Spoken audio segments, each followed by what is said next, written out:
आमतौर पे Lagrange polynomial जो है इनकी बड़ी अच्छी प्रॉपर्टीज होती हैं, ये हम आप फाइनाइट एलिमेंट मेथड में यूज करते रहता हूँ। Piecewise piecewise piecewise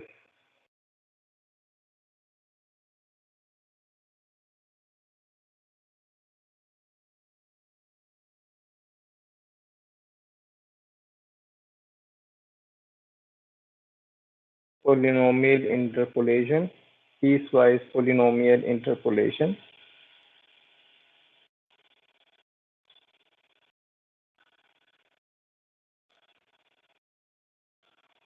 polynomial interpolation ये टर्म आप कहीं देखें तो ये कोई इतना आपको वन गो में, यानी कि अगर आप वन रीडिंग में पढ़ रहे हैं पीस वाइज पोलिनोमियल इंटरपोलेशन, तो ये समझ नहीं आएगा आपको, इसके बैकग्राउंड में जाना पड़ेगा। ठीक है, इसमें आपको पीस वाइज भी अंडरस्टैंड करना है, पोलिनोमियल आपको पता है, और इंटरपोलेशन का जो प्रोसेस है वो सारा आपको पता होना चाहिए। ओके, अब मैं क्या करूँगा कि एक इमेज आई होप कि मुझे यहाँ पर मिल जाएगा, उस इमेज को आपके सामने रखूँगा।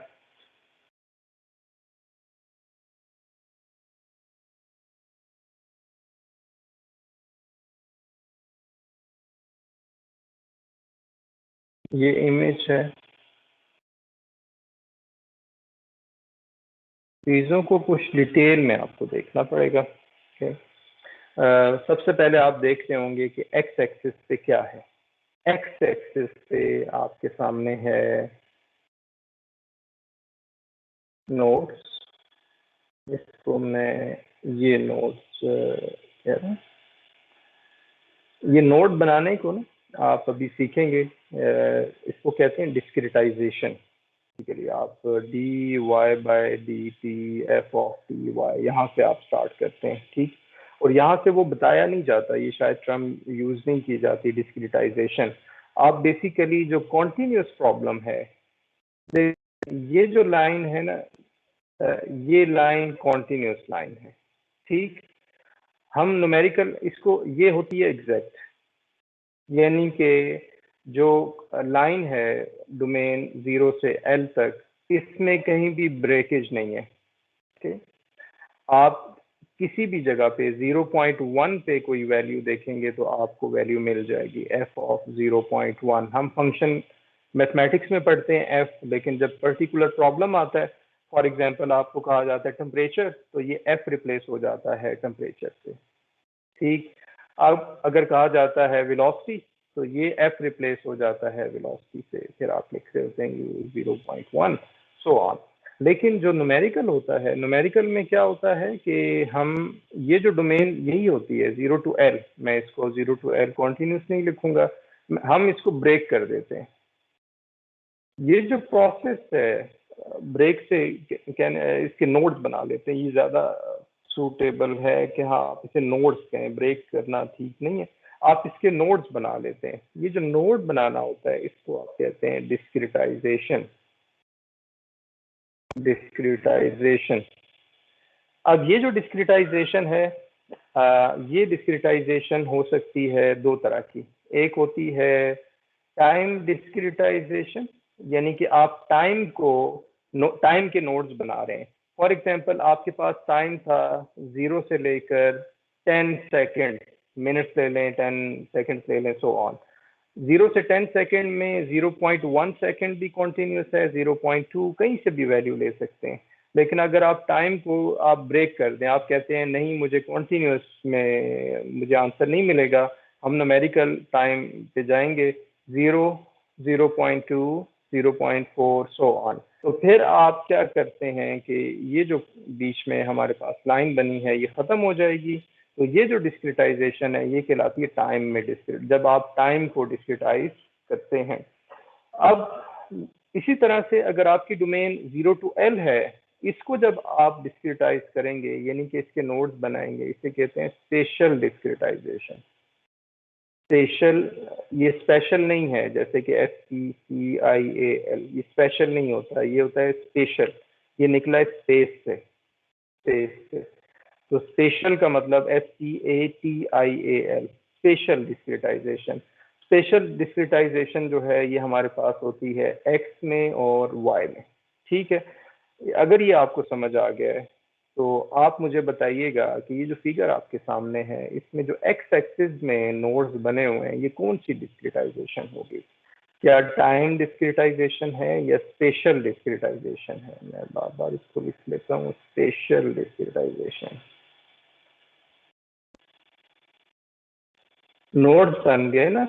आल्दो ये आप याद रखें आल्दो कि ये लाइन आमतौर पे नजर आ रही होगी आपको, ये जो लाइन है ना ये वाली, ये आमतौर पे नजर आती है ये किसी भी जगह, लेकिन आपको ये क्लियर होना चाहिए कि यहाँ हमारे पास वैल्यूज नहीं मौजूद, हमारे पास जो वैल्यूज हैं वो x1 और x2 पे हैं जी। तो ये कौन सी डिस्क्रिटाइजेशन होगी?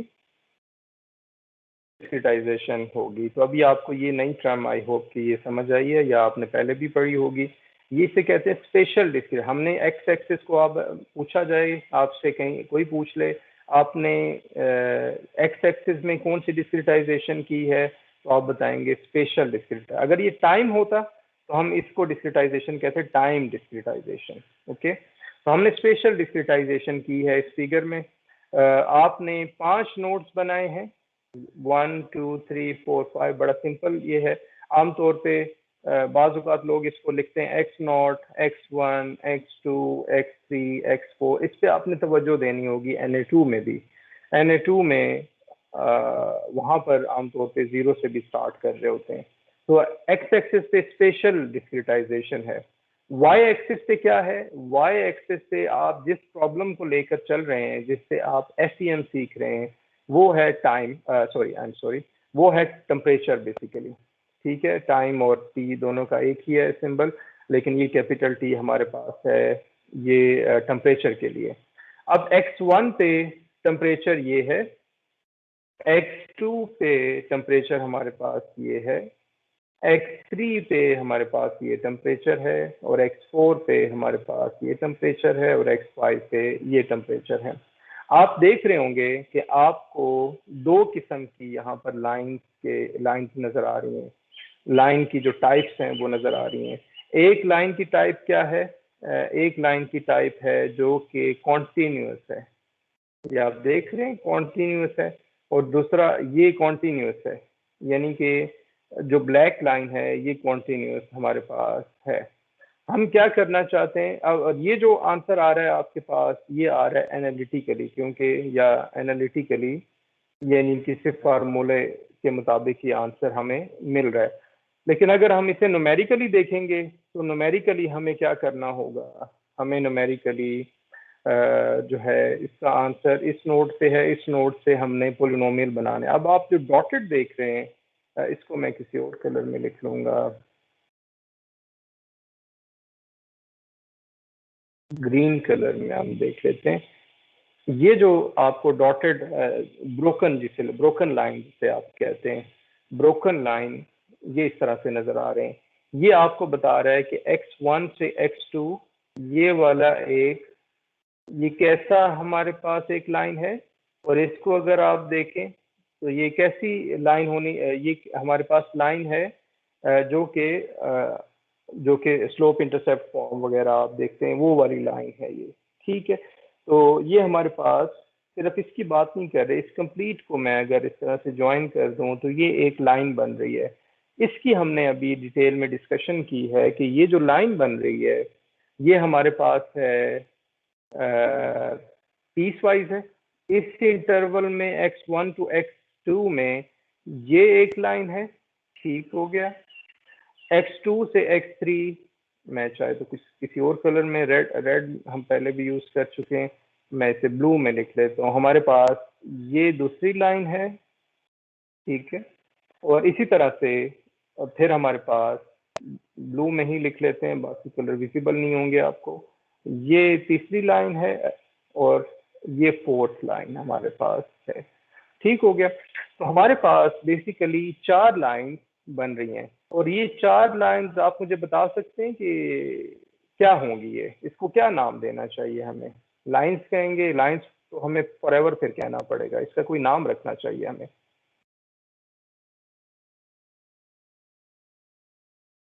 हमें इसका कोई नाम रखना, अदरवाइज तो हर दफ़ा हमें कहना पड़ेगा ये लाइन 1 है, ये लाइन 1, या हमें थ्योरी में लिखना पड़ेगा। तो आप क्या बता सकते हैं कि ये लाइन को हम क्या नाम दें अगर ये न्यूमेरिकली हमने फाइंड किया है? ठीक है, चलें मैं बता देता हूँ इसको।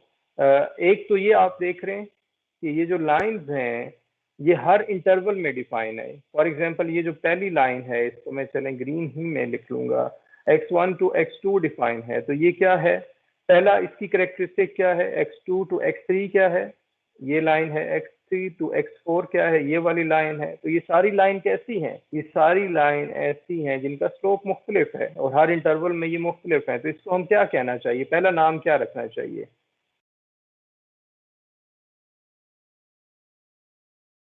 क्या ज़हन में आता है? लाइन का हमने नाम नहीं रखना, सिर्फ कैरेक्टरिस्टिक बता दें कि इस हर इंटरवल में जो डिफाइन होता है उसको हम क्या कहते हैं। पहला नाम ये आ गया।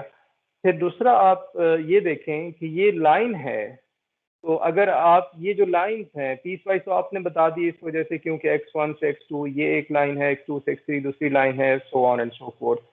दूसरा नाम क्या होना चाहिए, ये लाइन कैसी है, क्या इसमें कोई कर्वेचर है या नहीं है? जब कर्वेचर ना हो, जब हमारे पास सिंपल लाइन हो तो उसे हम आमतौर पे क्या कहते हैं? लीनियर, क्वाड्रेटिक, क्यूबिक, इस तरह से। लीनियर।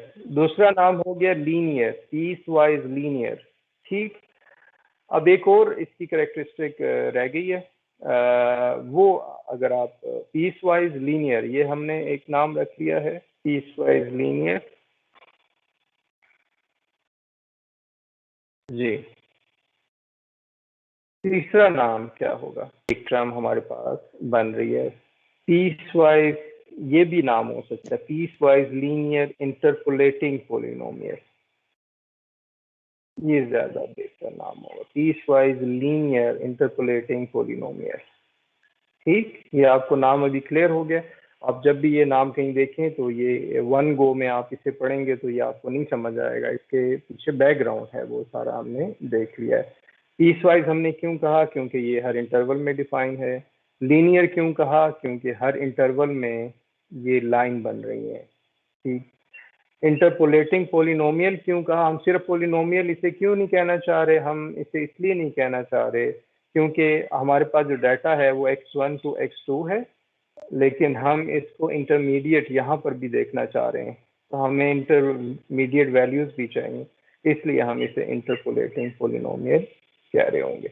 ओके, तो अब ये जो, अब नेक्स्ट आप मुझे बताइए कि ये जो लाइन है, अब ये piecewise linear interpolating polynomial है, लेकिन ये होगा क्या, ये क्या होगा, कोई वेलोसिटी होगी, कोई प्रेशर होगा, क्या होगा, ये कौन सी टर्म होगी? ये जो आपने ब्लू लाइन बनाई है, ये भी एक इंटरवल में ये एक बनाया है, ये बनाया है, ये बनाया है, इस तरह से। और एक आपने इसका सॉलिड जो कि इस तरह से अनब्रोकन जो कर्व है वो है हमारे पास। चलें पहले आप ये बता दें, ये जो कॉन्टिन्यूस था ये क्या होना चाहिए, इसका नाम क्या था? पहले मैं बता देता हूँ, ये आपको कहाँ से पता चलेगा ये कर्व किसका है? फॉर एग्जांपल अगर मैं आपको ये भी सीखना होगा हमें कि अगर ये कोई फॉर एग्जांपल ये x है, तो अगर ये कोई कर्व बनाए तो आप नहीं बता सकते कि ये क्या कर्व है। अगर मैं y एक्सिस पे लिख दूं t, ये मुझे बता रहा है कि इस जगह पे टेम्परेचर क्या है, इस जगह पे टेम्परेचर क्या है, इस जगह पे टेम्परेचर हमारे पास क्या है। ठीक है, तो अब आप मुझे बताएंगे कि ये जो हमारे पास ये जो लाइन बन रही है लीनियर पोलिनोमियल, ये क्या होने चाहिए? ये बेसिकली देखें टेम्परेचर होना चाहिए, चेंज इन टेम्परेचर, या टेम्परेचर हमारे पास वाई एक्सिस पे क्या है, टेम्परेचर, ये आपको नजर आ रहा है ना, वाई एक्सिस पे क्या है, टेम्परेचर है। तो ये जो कर्व बन रहा होगा ये क्या बन रहा होगा, जो अब मैं इसको क्या करता हूँ कि ये सारा डिलीट कर देता हूँ। अब हमारे पास एक्चुअल जो हमारे पास ब्लैक लाइन आपको नजर आ रही होगी, ये ब्लैक जो कर्व है जो कि कॉन्टिन्यूस कर्व है, दैट इज अ टेम्परेचर। ये वो टेम्परेचर है जो एनालिटिकली हमें मिला है। और ये जो हमारे पास, ये मैंने ग्रीन लाइन या ब्लू लाइन में जो लाइन बनाया था, लीनियर पॉलिनोमियल जिसे कहा था हमने, ये भी टेम्परेचर होगा। ये अगर हमें एक्चुअल फंक्शन ना गिवन हो तो हमें न्यूमेरिकली जो टेम्परेचर है वो इस तरह फाइंड करना होगा। आप देख रहे हैं कि हमारे पास जो हर इंटरवल में आपने लीनियर पॉलिनोमियल बनाया है, लेकिन इसको आप थोड़ा सा हम इससे देखना चाह रहे हैं, ये इस तरह से है। अब आप जो भी बनाएंगे, ये एक इंटरवल में लीनियर पॉलिनोमियल बनाएंगे, दूसरे इंटरवल में लीनियर पॉलिनोमियल बनाएंगे, तीसरे इंटरवल में लीनियर पॉलिनोमियल बनाएंगे। तो ये हमारे पास जैसा एक्चुअल फंक्शन होगा उसी को ये फॉलो करेगा। लेकिन एक्चुअल फंक्शन तो हमें नहीं गिवन होता ना, तो हम क्या करते हैं कि अगर फंक्शन नहीं गिवन होगा तो हम हर इंटरवल में एक लाइन बनाएंगे, ये लाइन बनाएंगे, ये लीनियर पॉलिनोमियल जिसे हम कह रहे हैं, ये लीनियर पॉलिनोमियल बनाएंगे, ये लीनियर पॉलिनोमियल बनाएंगे। यानी हमें लग रहा है कि जो एक्चुअल फंक्शन है वो कुछ इस तरह का बिहेव कर रहा है। ठीक है, तो इस कॉन्सेप्ट को आपने जहन में रखना है फाइनाइट एलिमेंट मेथड में, कि हम इंटरवल में एक पोलिनोमियल डिफाइन करते हैं, हर इंटरवल में डिफाइन करना होता है। आप सोच रहे हैं कि ये उसी को हम बेसिकली एलिमेंट्स कहते हैं, और ये कैसे होगा ये हम फ्यूचर में देख रहे होंगे। ठीक है, तो हमने जो है आज ये सीखा है कि कैसे हम जो है नोट्स बनाते हैं, और इसमें जब आप नो एलिमेंट्स की बात करते हैं तो ये हमारे पास एलिमेंट नंबर 1 होता है, ये एलिमेंट नंबर 2 होता है, ये एलिमेंट नंबर 3 होता है, ये एलिमेंट नंबर 4 होगा। नोड्स कितने हैं? 5 नोड्स हैं। एलिमेंट्स कितने बन रहे हैं? 4 एलिमेंट्स। एलिमेंट्स कम बना करते हैं आपके पास, ठीक है, एक्स एक्सिस में। और आप इस एलिमेंट नंबर 1 पे ये एक फंक्शन बना रहे हैं, और एलिमेंट नंबर 2 पे ये एक फंक्शन बना रहे हैं जो कि लीनियर पॉलिनोमियल है। इसी तरह से इसको कंटिन्यू करें यहाँ पर और यहाँ पर, इस तरह से। बेसिकली यही हमारा शेप फंक्शन होता है। इसको आप देखिएगा कि आप हम कैसे जो है नेक्स्ट टाइम इस शेप फंक्शन को बना रहे होंगे। ओके, तो ये हमारे पास एक फिगर थी। इक्वेशन 13 को मैं एक इक्वेशन और लिख लूँ और फिर मैं आज का लेक्चर ख़त्म करूँगा। राइटिंग हम कंटिन्यू कर रहे हैं प्रीवियस लेक्चर से। राइटिंग इक्वेशन 13 एज, हमारे पास क्या था, 0 to L, 0 to L, यहाँ पर था weight function phi of X, यहाँ पर हमारे पास रेजिड्यूल था माइनस के, जिसमें के जो है वो थर्मल कंडक्टिविटी है, D square T by D x square minus Q, Q हमारे पास इंटरनल हीट जनरेशन था, ये हमारे पास रेजिड्यूल था। इस रेजिड्यूल को हमने इक्वल टू 0 किया था, लेकिन अभी हम इसको इक्वल टू 0 नहीं करेंगे, इसको हम क्या करेंगे, सॉल्व करेंगे। आपने इससे अनकंफर्टेबल नहीं होना। अगर आप फाइनाइट एलिमेंट मेथड आपने सीखना है तो आप इससे अनकंफर्टेबल ना हो कि ये टेम्परेचर का प्रॉब्लम है। आप जो फाइनाइट एलिमेंट मेथड को सीखें, ठीक है। इस ये टेम्परेचर पे टेम्परेचर की इक्वेशन है, थर्मल कंडक्टिविटी इसमें है, हीट ट्रांसपोर्ट की ये इक्वेशन है, ठीक है। इसमें के क्यू से आपने घबराना नहीं है। हमने इसी प्रॉब्लम को सॉल्व करना है, फाइनाइट एलिमेंट देखेंगे। अब हम क्या करेंगे कि इसको पाई को मल्टीप्लाई कर देंगे 0 to L minus pi of x के d square T by D x square minus pi of x q d x. आपने क्या किया कि फाई को मल्टीप्लाई कर दिया। इसको हम अलग लिख लेंगे, minus 0 to L pi of x के d square T by D x square d x, और minus 0 to L pi of x q d x. इसको हम इक्वेशन नंबर 14 कह देंगे। अब नेक्स्ट टाइम क्योंकि इसमें कुछ प्रोसीजर इन्वॉल्व है, हम उसको नेक्स्ट टाइम ही कंटिन्यू करना चाहेंगे। यहाँ से इक्वेशन 14 से हम स्टार्ट करेंगे। हमने अभी क्या किया है कि जो रेसिड्यूल हमने लिया था, ये रेसिड्यूल जो कि इक्वल टू 0 था, इसको हमने अब सॉल्व करना है।